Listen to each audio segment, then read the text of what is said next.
اس کی وجہ یہ ہے کہ ہمارا خطابت کام نہیں ہے، ہمارا خانقاہ کے مشائخ سے تعلق ہے۔ ابھی اسٹیج پہ مفتی صاحب فرما رہے تھے، آپ اعلان سن رہے تھے، ہم خطابت بھی کرتے ہیں، تصوف بھی کرتے ہیں۔ تصوف میں خانقاہوں کا جو مزاج ہے وہ 3 چیزیں ہوتی ہیں، نہ طمع، نہ منع، نہ جمع۔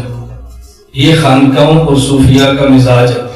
یہ 3 باتوں کا خیال کریں، نہ طمع، نہ منع، نہ جمع۔ کسی سے توقع نہیں رکھتے کہ ہمیں دے گا، اور اگر کوئی دے تو واپس نہیں کرتے، اور جو آ جائے اس کو جمع نہیں کرتے، خرچ کر دیتے۔ بس یہ طمع، منع، جمع یہ خانقاہی مزاج ہے۔ ہمارا تعلق بحمدللہ خانقاہوں سے ہے۔ ہم مشائخ کی قدم بوسی کرتے ہیں، اللہ والوں کی خدمت میں جا کے اللہ سیکھتے ہیں۔ یہ آپ کی کمزوری ہے کہ آپ صرف میرے جلسے میں آتے ہیں، میری مجلس سے ذکر میں نہیں آتے۔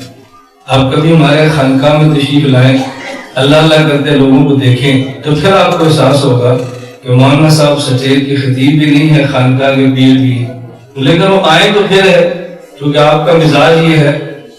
میں بعض باتیں نہیں کہنا چاہتا، پھر ہو جاتی ہیں، آپ ناراض ہوتے ہیں۔ آپ چونکہ مزاج یہ ہے کہ جو آدمی 15 منٹ کا استنجا کرے، 10 منٹ کا وضو کرے، آپ کہتے ہیں بہت نیک آدمی۔ لوگ ملنا چاہتے کہ جی آرام فرمائے، ٹیلی فون کریں تو وقت نہیں ہے۔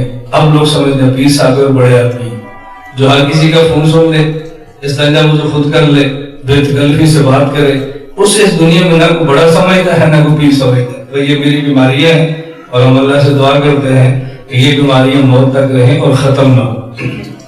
یہ بے تکلفی کی جو زندگی ہے یہ مزاج نبوت ہے۔ صحابہ کرام رضی اللہ عنہ کے بارے میں حضرت عبداللہ بن مسعود فرماتے ہیں، کان اعمقہم علما واقلہم تکلفا، ان کے مزاج میں بے تکلفی ہوتی تھی اور علم میں گہرائی ہوتی تھی۔ بس یہ 2 چیزیں اللہ ہم سب کو عطا فرمائے۔